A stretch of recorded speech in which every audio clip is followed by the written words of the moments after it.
To fill the dampers with foam, I use a leather punch, a pair of scissors, two different size drivers. I use a 2mm and a 3mm here, and then some foam, a toothpick, and a plastic tube. This is a 1/4-inch piece of plastic tube, about 1.5 inches, 1.25 long. Doesn't really matter. But what does matter is I've smoothed out the edges inside and out, deburred them, chamfered them slightly, and then of course a damper.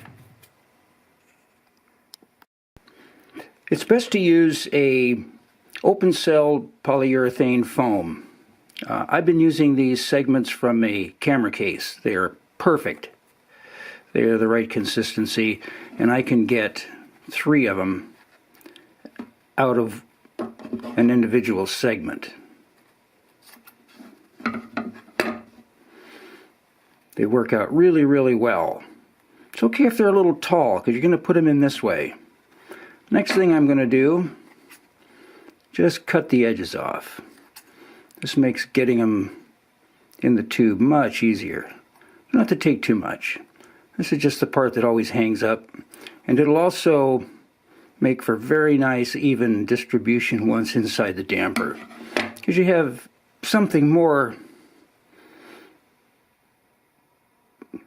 a better shape.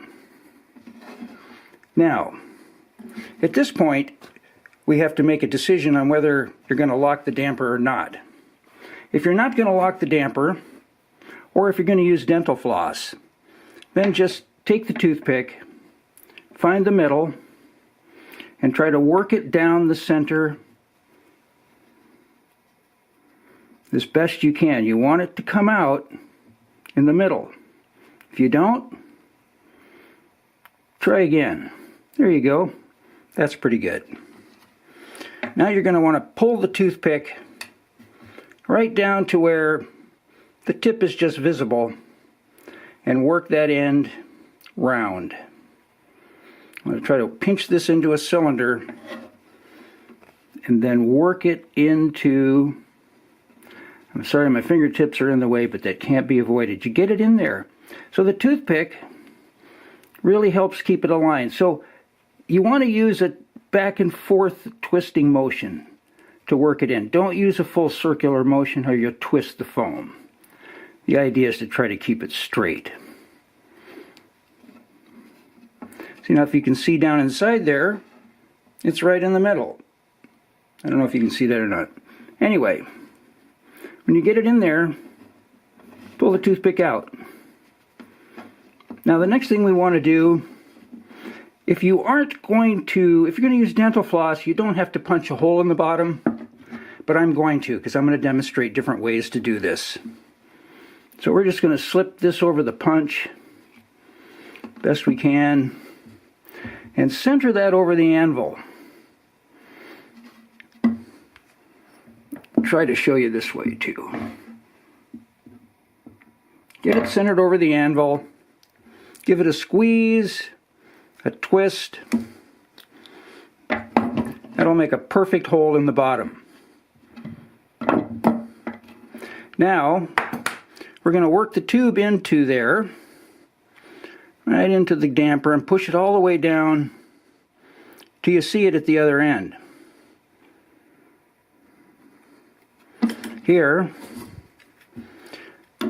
we want to take your large driver and push out just enough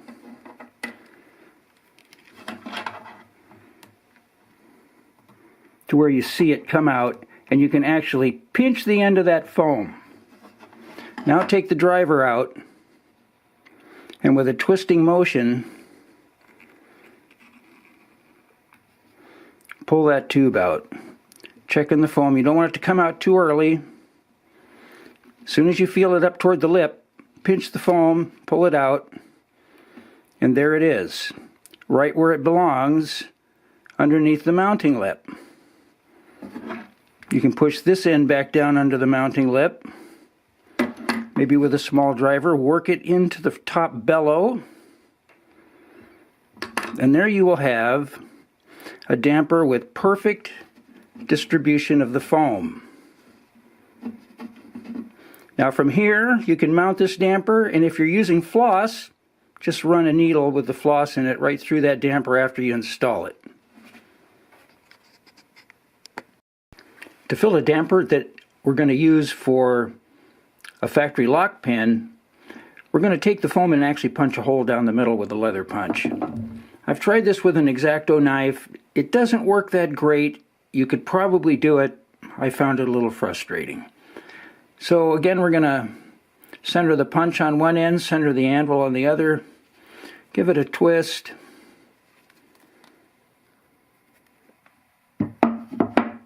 and that will make a really nice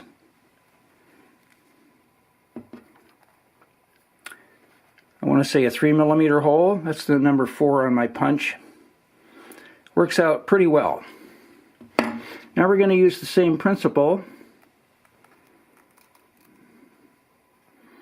Put the toothpick in to just the tip is there, and we're going to work this end into a little tight cylinder,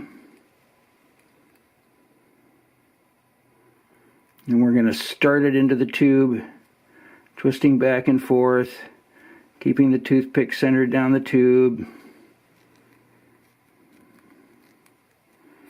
There we go. Take our toothpick out. Just as before, we slip it in the end and run it all the way down. Now I've already punched a 6mm hole here. It's about 3/8 inch, using the biggest punch on my leather punch. Work that down to the end, and then with your driver, your big one, try to work out enough foam to where you can get where you can grab the end of it. You see it just coming up there. I use the end of the damper to pinch it. Gently work that back, checking, yep, there it is right in the first bellow. Work it out a little at a time.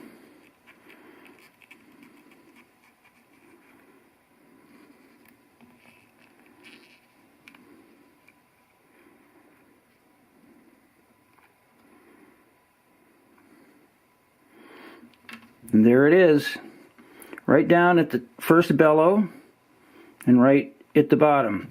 Now you're not going to see the hole, but it's there. So take your small driver, not the toothpick unless it's the blunt end like I had, but this works well.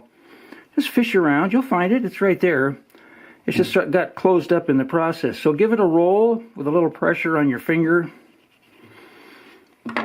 Follow with a larger driver. And there you've got a nice 3mm hole right through the middle of your damper. Foam perfectly distributed inside. Now from this point, you would take the damper and install either end into the gimbal plate. And into both gimbal plates, just like you normally would. And then just reverse this process. Fish around through the gimbal plate hole until you find the hole, and it might be a little bit skewed, but you'll find it. It'll work right the way through. And then run this through, and I don't have a factory lock pin, but just put it head to head and slide the damper over the factory lock pin. I can't really demonstrate that here, but I hope you'll get the idea. It's a pretty simple process.